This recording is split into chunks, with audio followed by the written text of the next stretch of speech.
I think our triggers hit us a lot harder the more we posture relative to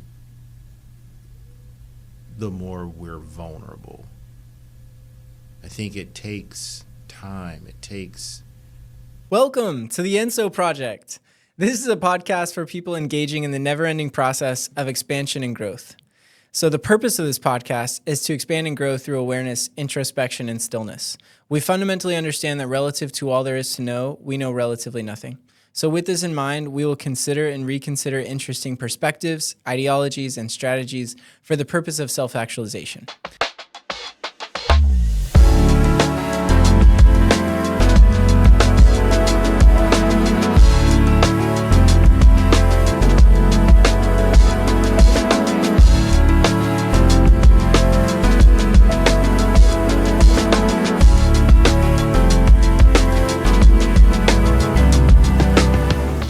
Josiah, what's up, man? Nothing much, man. I think we're going to be talking about the link between surrender and vulnerability. Definitely. And that link is, in a lot of cases, choice. But I think we're going to talk through one of the things you're reading out, one of the insights you're reading out from the book, which is an aggregation of statements that people made whenever they were in end-of-life care. Yes. So we talked about this, covered this in a previous episode, and one of them that we spent a little bit of time talking about was the fifth top regret of dying.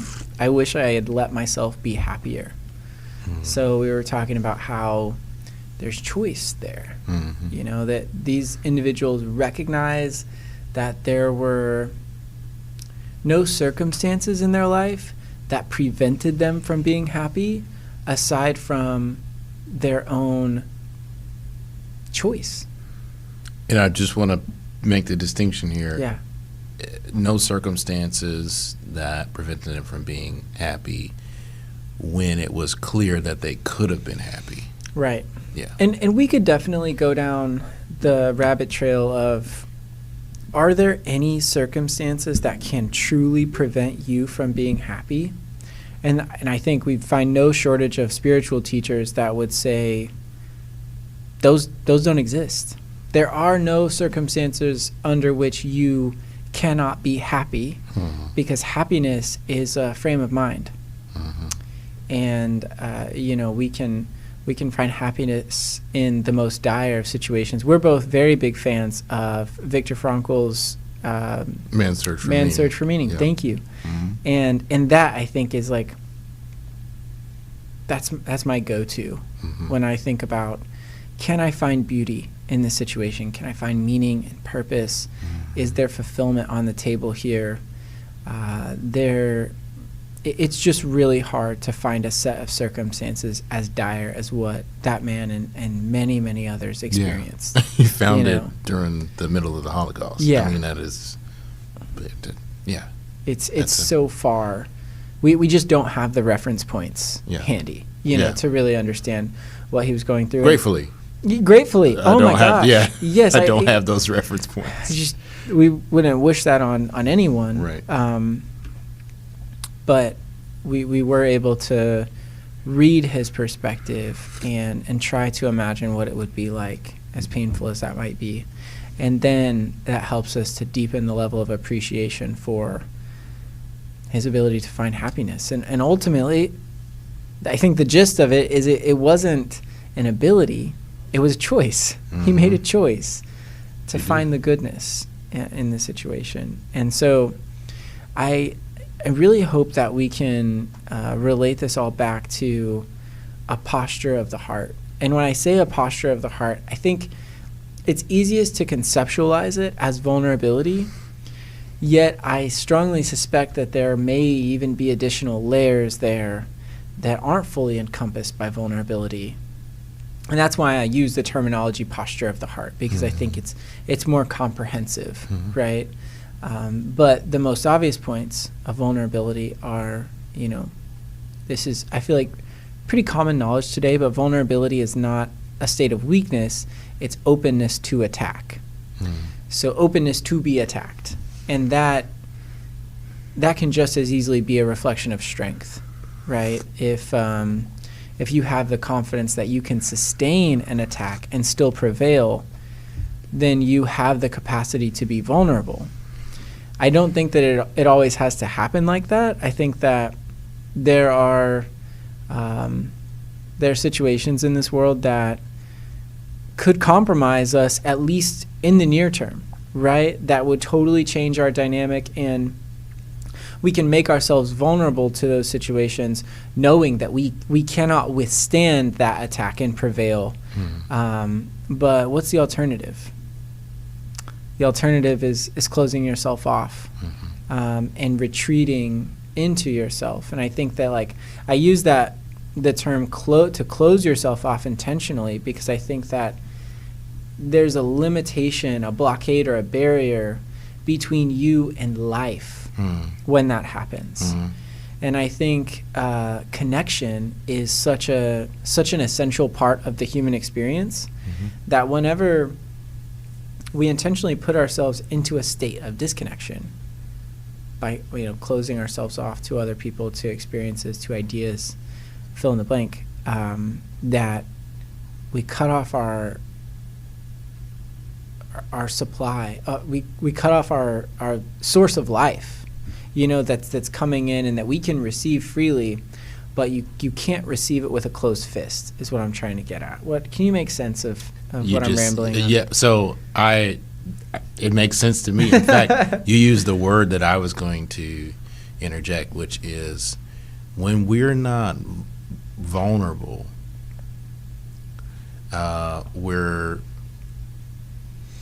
it's not just that we're vulnerable, when we are vulnerable, it's not that we're just vulnerable to attack. It is also that we're vulnerable to receiving. So you use the word receive, right, towards the end. And that is, I think, we don't really, in a lot of cases, we don't know for sure if it is an attack when we're dealing with our own vulnerability. We may perceive it that way, but it may not even have that, that effect, right? So I think about the people that are naturally vulnerable. They're receptive to to the energy, and they have perspective on how to respond to that energy. But you can't respond to something until you intake it in some way. You hear it, right? Or you see it, or you taste it, you touch it. There has to be some sort of tangible stimuli. And I think to your point, if we close ourselves off, if we're not vulnerable, then we are actually closing ourselves off to stimuli that can have the possibility of being attacks or the possibility of being beneficial. Right. We don't even give it the chance. I love this. And I love it because you're making me think right now. It's very apparent to most people. It's definitely very apparent to me when I'm being vulnerable, right? However, I think what's less apparent to the first person is when you're being invulnerable or like emotionally guarded. Probably be a clearer way of saying that. that the transition that occurs in your heart, really, this is kind of like a heart-centered thing. And that's what I mean by posture of the heart. When it's open and we're vulnerable to attack, we're open to receiving, we can also give, right? That's one of the gifts of vulnerability, is that what's the number 3 top 5 regret of dying? I wish I'd had the courage to express my feelings. Really hard to express your feelings genuinely when you're emotionally guarded. Those two concepts are at odds with each other.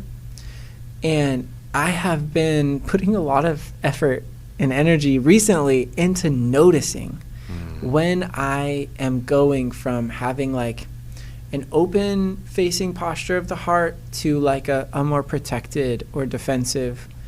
And I'm early days in these studies because this could take decades, really. But what I've noticed so far is that the triggers. What? That was loud. That was very loud. Oh, your slurp? Yeah. I was so in the zone. Such vulnerability there Right. for me. The triggers, though. Yeah. Triggers. No, for real. When you're triggered, it's like a valve, really, and it can go from open to closed in a nanosecond. It's so quickly, and I think we feel it. It's very, very apparent, maybe in our limbic brain, but in the prefrontal cortex, where we're like making sense of everything, I think it's nebulous. It's hazy. It's confusing. We're feeling a lot of emotion, and we definitely recognize that emotion, but we don't see how the posture of our heart has pivoted, and we've now become closed. We've gone into defensive mode. And what's so interesting to me about this is when we go into that defensive mode, and our walls come up, which that's very, like, people talk about this a lot, walls coming up. There are certain things that we are now much more likely to say and do, and certain things that I wonder if they are even possible to do in that state, like expressing your true feelings. Whenever you have that wall up, how is it going to get out? Is this foreign to you? It's not foreign. You're an observer. Yeah, I mean, Yeah. I listen. There's nothing. We were talking about iteration earlier off the air. Obviously, there's nothing more iterative than emotional triggers, or the process of emotional triggers. Of course, certain conditions have to be present, certain associations, but when you're watching people, individuals, groups, or observing them, and even observing yourself, and you begin to realize, like, wait, I'm back here again. Once you come out of the trigger, or the response to the trigger, or in a lot of cases reaction. There's like this post-mortem, right, that occurs. I've been here before. Exactly. Yeah, we've all been here. And you look at it and you're like, man, this is familiar. I've done this before, or I've been here before. And in a lot of cases, we I'll use an example here, right? I was out there scrambling to get some hot water for my tea. Yeah. And I looked up at the room here, and this room is very concealed, right? You wouldn't know that this is a recording studio. And I looked in this area, and I look up above what is the window. Now, you can barely tell that it's a window from out there, but it has a sign that I'd never seen before, and it says "on air." And it has red letters, right? It's well lit. And in a lot of cases, that on air, it keeps people out. Yeah. Right? But for us, we don't really know that it's working. Oh my gosh.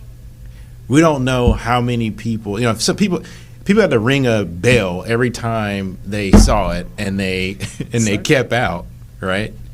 Then we would know how well it was working. We would know how efficient it was. Yeah.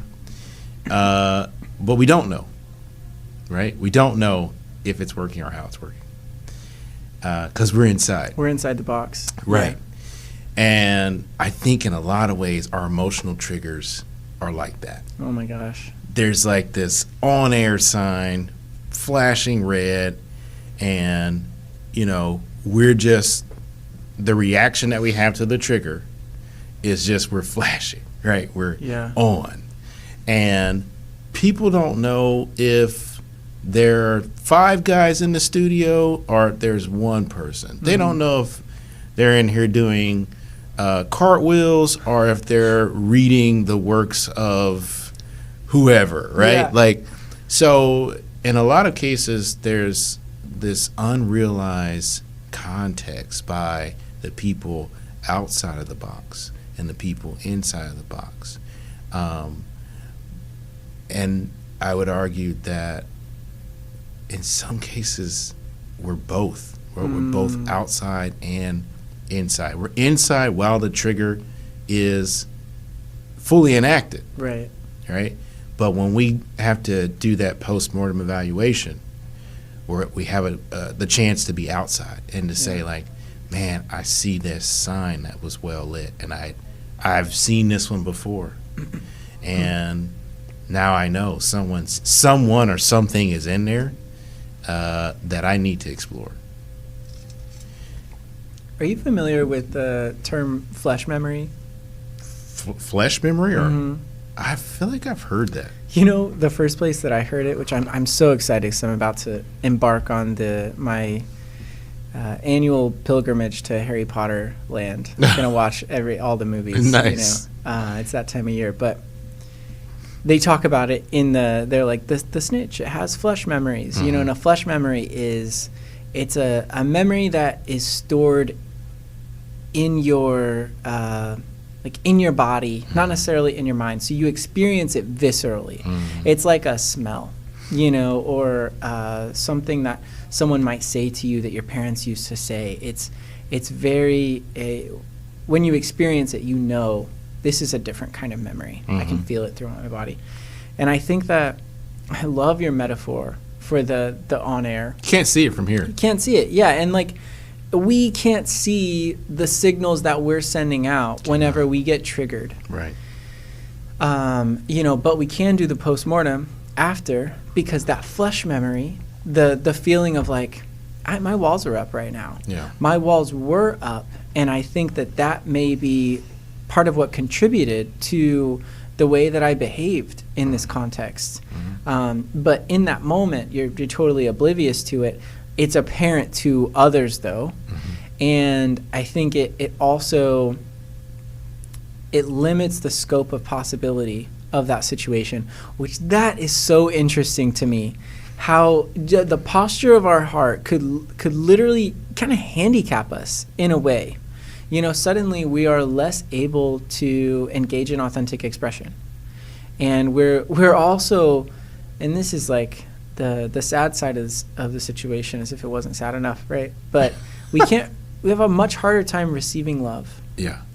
So receiving anything, but receiving definitely anything, love. This is profoundly right? sad. Yes. Love, kind of like this source of life and energy, and I think that the more that love comes up against that barrier or that signal, I think it has an impact, it has an effect on that. You know, love is, I think, the most incredible force in the world, and it definitely has a way of bringing walls down. You know, even walls that have been up for a very long time, very high walls.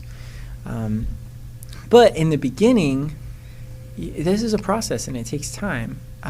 Whereas, like, if the posture of your heart was open, you can receive the full extent of that love. There's no waste there. You get what I'm saying? Right, it's like no sunk costs. Yeah, the love, it's trying to scale the walls, and as it does, it's bringing them down, but ever so slowly. And there's a lot of that love that's like seeping down. It's going into the groundwater filtration system, and it's lost. You know, it's not that it can be created or destroyed. It's just you, as the subject, weren't able to receive that. You were the subject. You were unable to receive that object because of the posture of your heart. Yeah. It's like if you take too many vitamins, you're looking at your pee, and you're like, yeah, man, this is, I couldn't use any of this. Right there. Yeah. So, yeah, I get it. You know, one word that is, well, I guess it's 2 words, really. One that has been said and one that I'm thinking of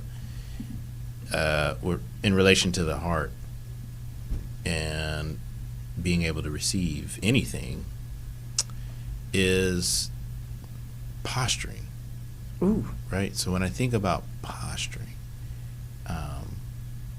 when I see posturing, or whenever I have postured before, I'm generally underprepared. Right? I'm not gonna say I'm unprepared. Right. There may have some degree of preparedness. Preparation. Yeah. Yeah. But I think vulnerability is where you're actually prepared to receive. Mm-hmm. You prepare yourself. You brace for reception, whatever that is, and you accept the outcome. And I think our triggers hit us a lot harder the more we posture relative to the more we're vulnerable. I think it takes time, it takes effort, it takes work to really increase your vulnerability threshold. Yeah. Right? It's a muscle. It is. Yeah. It is. And I think we can flip the switch to posture, change our posture of the heart, or Right. to, it's very adaptive, Yeah. but is there the long-term sustained impact that vulnerability has? I love that you brought. I was not thinking of posturing in that sense. So we have kind of like a literal and a figurative interpretation of, posture in and of itself is your orientation towards something. Mm-hmm. Am I open or closed? Am I oriented toward or away? Whereas posturing is an act, and figuratively, at least my understanding of it is that it's a facade. It is not. It's distinctly distinct from your authentic Right. expression. Yeah. Right? Yeah. Vulnerability is kind of more of a positioning, I think, and whereas posture is, like you said, it's like more like the front door. It's like they're oriented towards a thing, but it doesn't really mean like deep down inside, like that's what it is. Like, does that make sense? Yeah. No. I'm. You were going layers beneath what I was even intending. But I think it's actually. It makes sense. it has an impact, for sure. I may be oriented towards really good conversation, but I may not be vulnerable enough to have someone challenge me on all my values. Does that track? I think it could be triggering, right? Yeah. If somebody challenges a value, something that we build, whether we like it or not, we build our identities and we build our worlds on top of these values, right? They're really the building blocks. And I think it would be very natural when somebody tugs at a loose thread at the base of your foundation to guard yourself, protect yourself, because if that block is removed, then your identity, has a very high likelihood of kind of crumbling around it. So I think that can be very, very threatening, but I think it can be incredibly cathartic and therapeutic to trust someone enough that you will allow them to, push on the stones of the foundation of yourself, your identity, what you built your life around, knowing that they are a steward of your experience. They're observing it, and they have goodwill towards it. And if there is, so these can be really subtle tweaks, right? Yeah. I mean, we talk about the difference in perspective that leads to appreciation versus cynicism, or to take it a step further, maybe even nihilism. Anyways, those can hinge on subtleties. So I think it would be a tremendous blessing to have the vulnerability to allow somebody to come in and kind of rearrange your foundation a little bit, share with you what they see when they look at it from outside the box. Right. You know, are they seeing those signals come up? And it's not like, I think when people do that, we expect them to have a solution. Yeah. Right? They have identified a problem, and we now expect them to be able to fix it. And I don't think that's a reasonable expectation at all. I think that's programmed behavior, right. This kind of like stimulus response. Somebody raises an issue so they have a solution, which like in a business setting is not a bad way to be, right? If you want to raise a problem, having a solution is like, that's a really helpful thing to do. But when it comes to another human being, I think the gift of observation, the sharing of that vantage point without judgment and without a desire to change it. You're speaking my language. Yeah, I agree. That is very challenging. I think it's almost as challenging as being vulnerable, being triggered while being vulnerable. Vulnerable, turned to like a second grader, and then having the awareness to address the inefficiency that is, what do we call it? Stewing in the emotional letdown. Yeah. Right? Like, it's kind of like, if, perfect example, we got the on-air sign, right? Let's say we wrap up, Sarah leaves. Let's say that we wrap up, right? And she doesn't turn the on-air sign off. And there's someone booked after us. And they don't come in because the on-air sign is on. Yeah. And a whole hour goes by. And it is now an extremely inefficient business operation. Wow. And think about when we keep that trigger primed. Yeah. Right? Like, we're just waiting for someone to tap into our anger reservoir. Yeah, this happens. Right. We see people walking around like this a lot. Like, think about how much time they are wasting, or how, I'm trying to think of the best way to articulate this, the signals that they're giving off that don't allow people to come in. Yeah. Right? Yeah. When it's actually their time to receive. It's time for you to receive, but you're sending signals that you're not ready for reception. Not able to receive, yeah. Right. You have an appointment with a better destiny. Yeah. But you are not allowing it to come in. Dang, that gave me chills, man. No, it's so true. I mean, so relevant. And that's what we were talking about. Once we orient ourselves away, we close off that source of connection. And, you know, it's like, what is life but a theater of giving and receiving?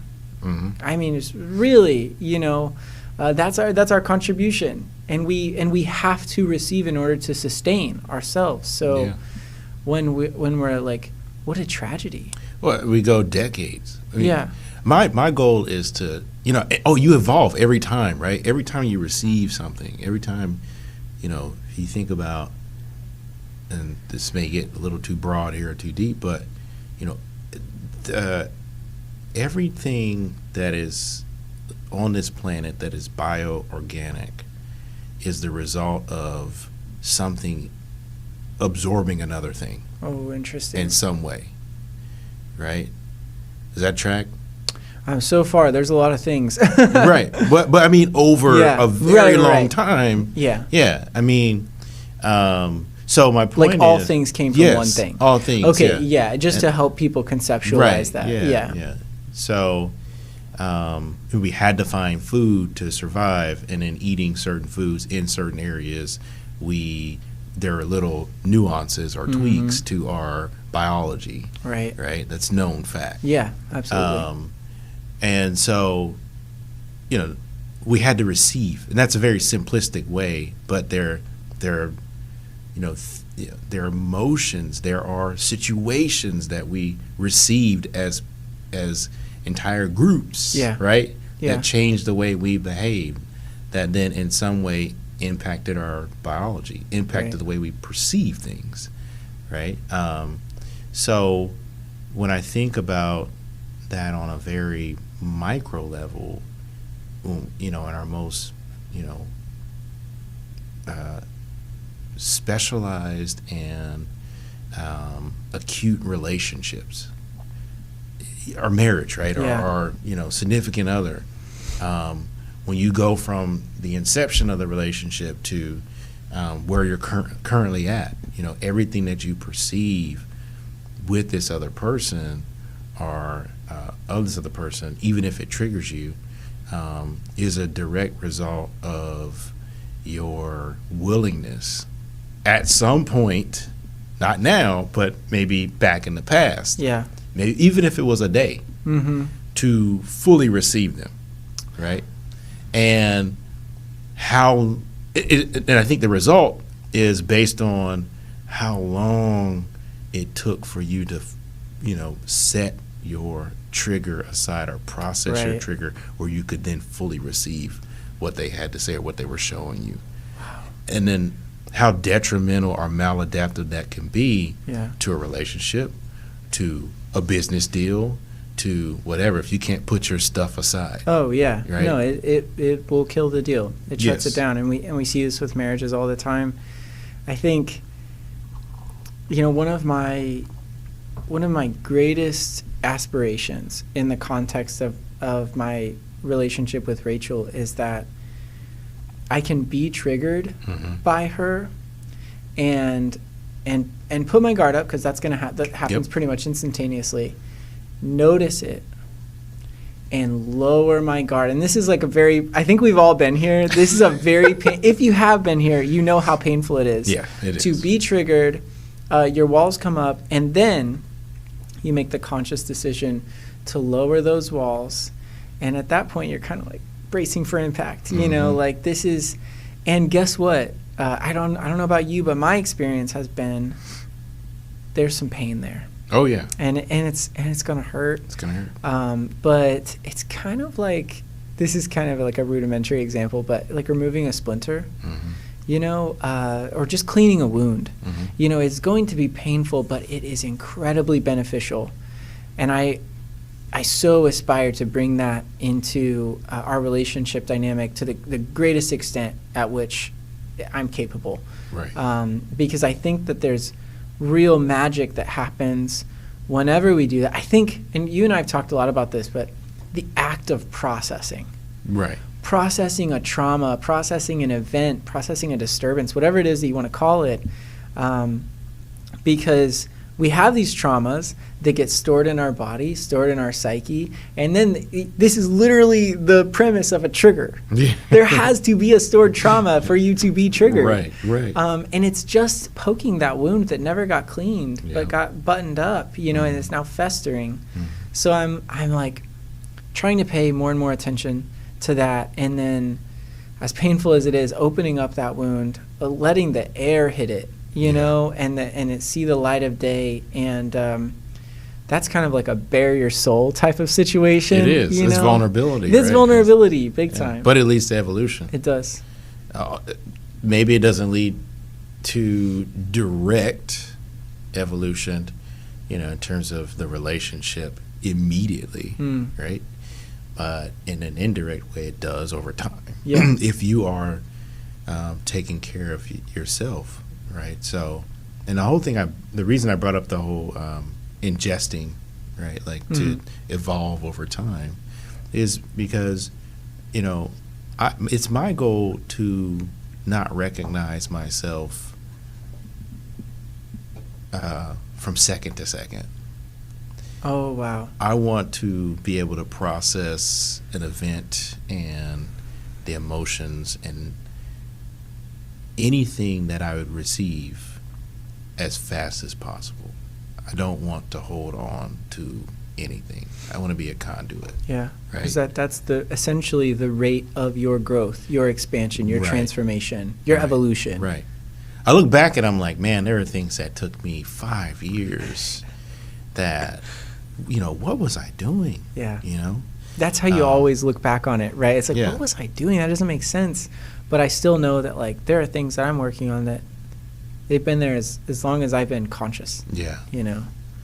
It's like, why did I hang on to it for so long? And that's the gift of hindsight is that, you look back on it and it's nonsensical. It is. There is no logical argument that can be made for it. And you're like, if I even had a little more insight in that moment, I could have deduced that this was just not going to matter. Like, I wasn't going to care at all about it. It goes from having totally outsized impact on my emotional well-being to zero. Mm-hmm. And if we can get there in time, can we get there now? Yeah. Right? Can we really look at whatever situation, like you said, where you're triggered and then you intentionally lower your guard? Can we get there?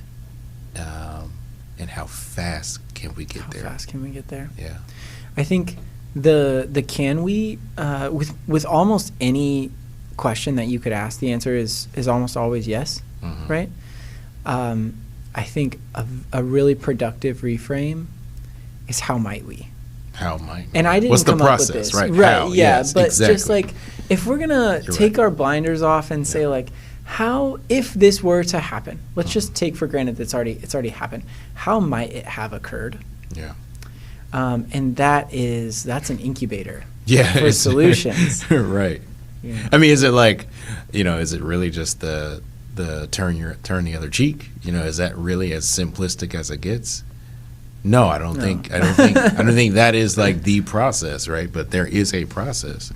So yeah, I mean, I don't know. I know my goal. I don't even know if it's achievable. But I do know if it is achievable, there is a way to do it.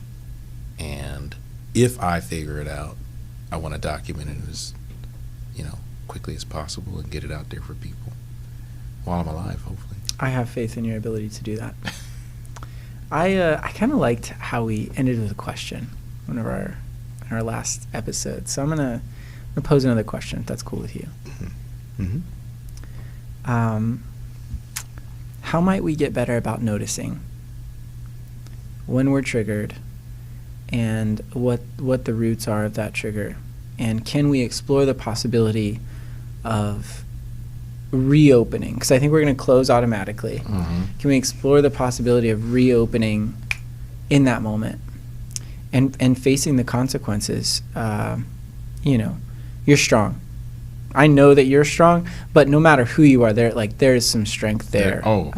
Yeah. I agree. That, to me, that is one of the best demonstrations of strength, is when you have every right to defend or to attack or to reciprocate, and you don't. You evolve. Yeah. You transcend, right? So I'm a weird person. I think about things that I might want to tell my kids one day. Well, that's good. And I think, one of the things I'd love to convey to them is how, to return hate with love is just one of the greatest acts a human being can perform. And so, it's a good question to ponder. Josiah, thank you so much. Thank you. This was fun. Thanks for everybody who's listening. Have a wonderful rest of your day. Thank you. Thank you.